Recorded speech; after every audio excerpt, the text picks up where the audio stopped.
Well, the battle just escalated. Last week I saw that when, no, I said when Shiki went on and challenged, well, the Scarlet Woman, couldn't I? I thought that this story was slowly heading towards, well, I wouldn't say its climax, but the story was moving along, heading towards the fight. But now, the end of the chapter dropped a pretty small bomb on us.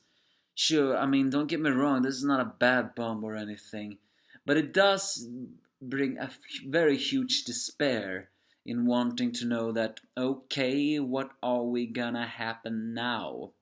Or, I mean, what I just said made no sense, don't get me wrong. But in a little bit more clear words, there seemed to be more than one antagonist this arc, and we both know them. It was Kurenai and Drakenjo. Yes, Drakenjo has appeared again. And do you know what? I actually thought he would appear, but only after Kurenai was defeated, not before. Things are escalating.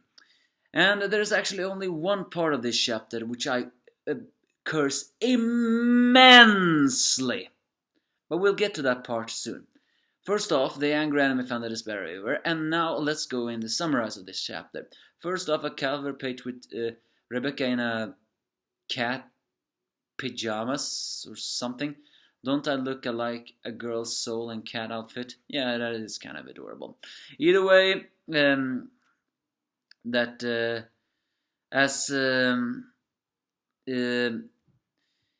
as Shiki prepares to fight it off, Kurenai summons forth the Punisher, but since they are father, Shiki immediately makes quick work of all of them. So the Heavenly Punishers try to do that, and they actually land some hits on Shiki.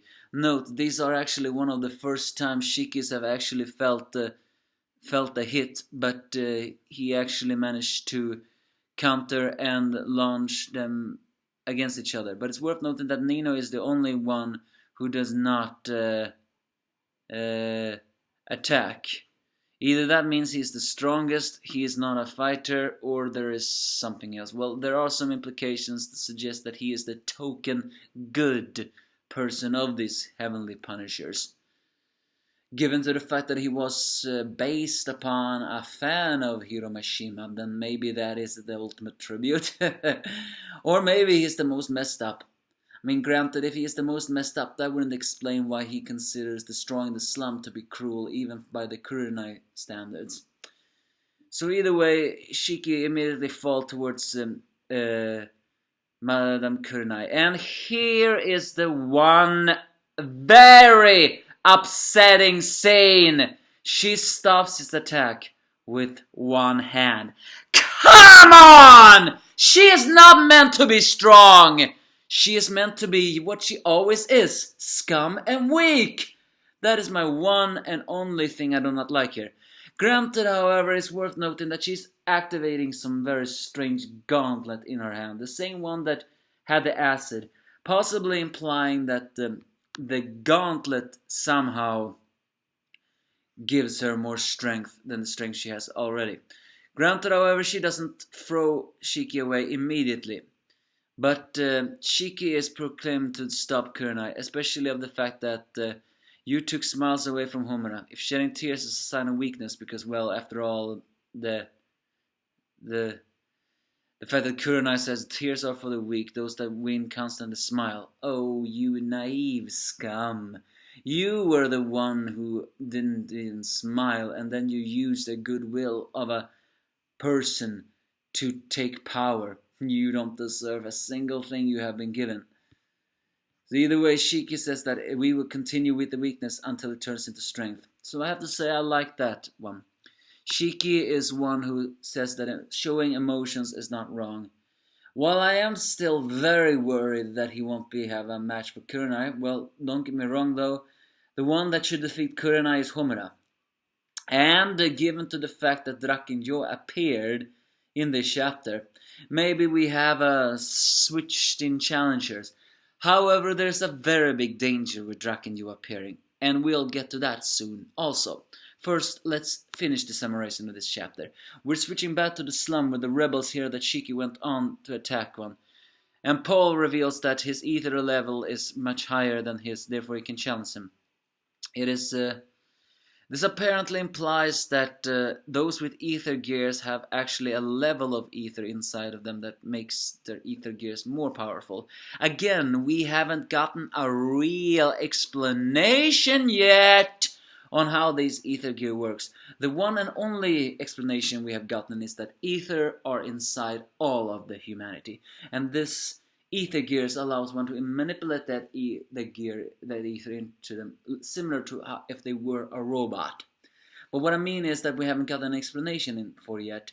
We haven't gotten an explanation for yet how can they evolve? Can they evolve? How do you get them?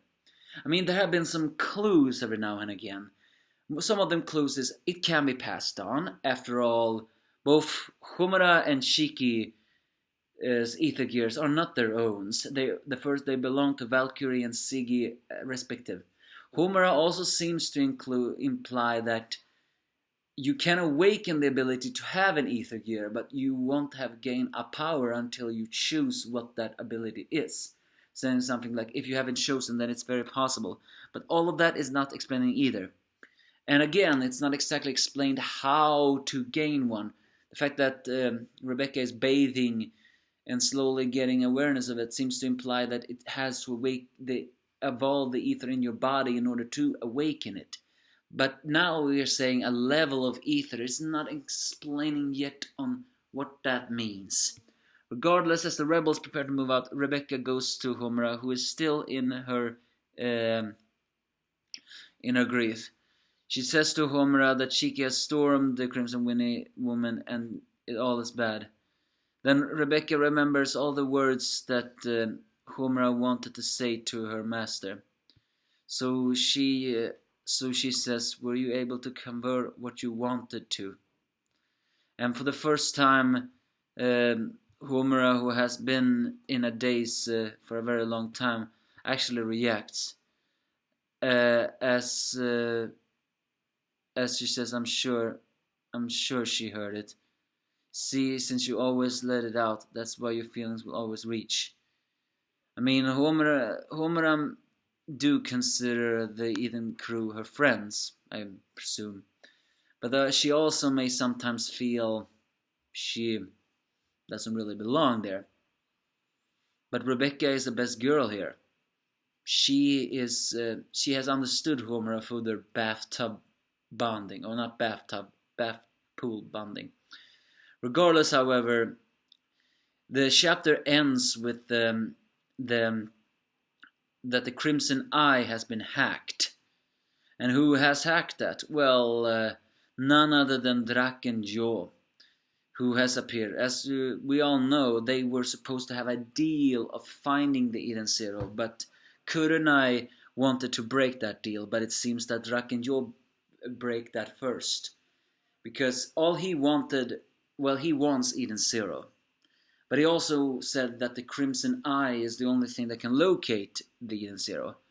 So, and given to the fact that he too is a man that is filled with greed, it would make sense for him to hack the Crimson Eye and find Eden Zero with it. Because after all, he will not share. I mean money, stuff like that. However, there was something I said in the beginning of this review, when I said that I always assumed that Drakenjo would come back.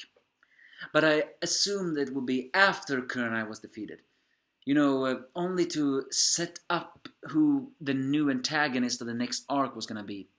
Because the problem with Drakenjo appearing now is the fact that Drakenjo has been hyped up to being the first real villain of Eden Zero. And when I mean real villain is that people complain that Shiki is defeating villains all too quickly and blah blah blah blah blah blah blah blah. He is the main character. They are supposed to win. So a little more challenging is what people are looking for. Some even are arrogantly enough to assume that Shiki is gonna lose the first time.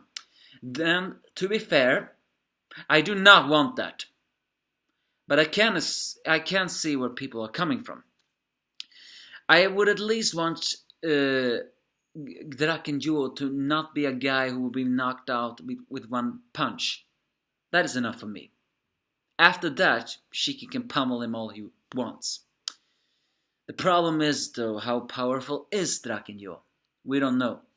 What makes his taking over Crimson Eye even more epic is the fact that he calls Kurenai a grandma. The fact that you came crying to me for money is so sentimental. You became a grandma with no quality. We have overtaken the satellite blade system. This is interest for the loan, grandma. I mean, I have to say, I don't like any villain, because they are villains.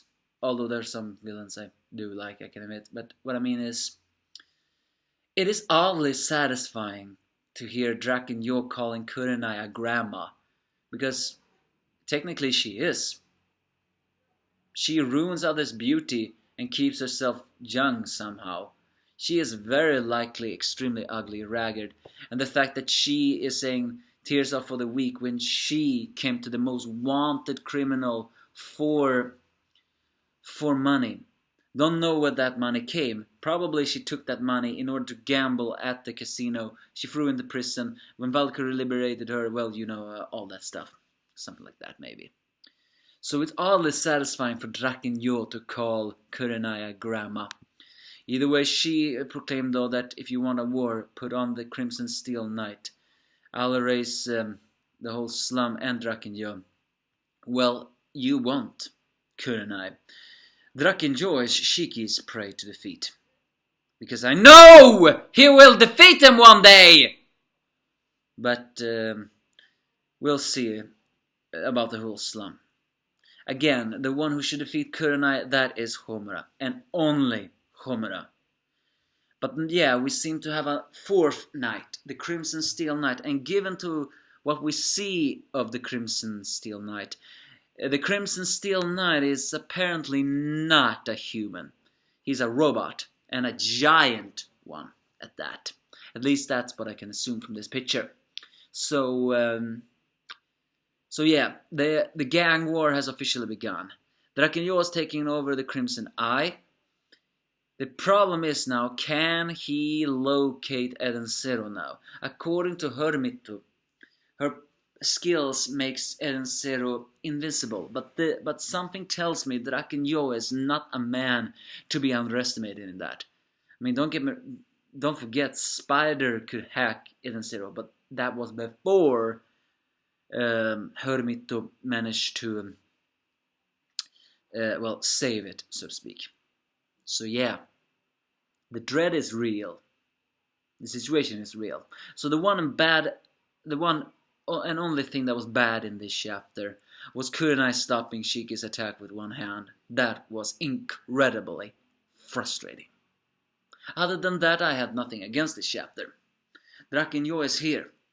Now is the question, though. What's gonna happen now? Give me your thoughts if you have any.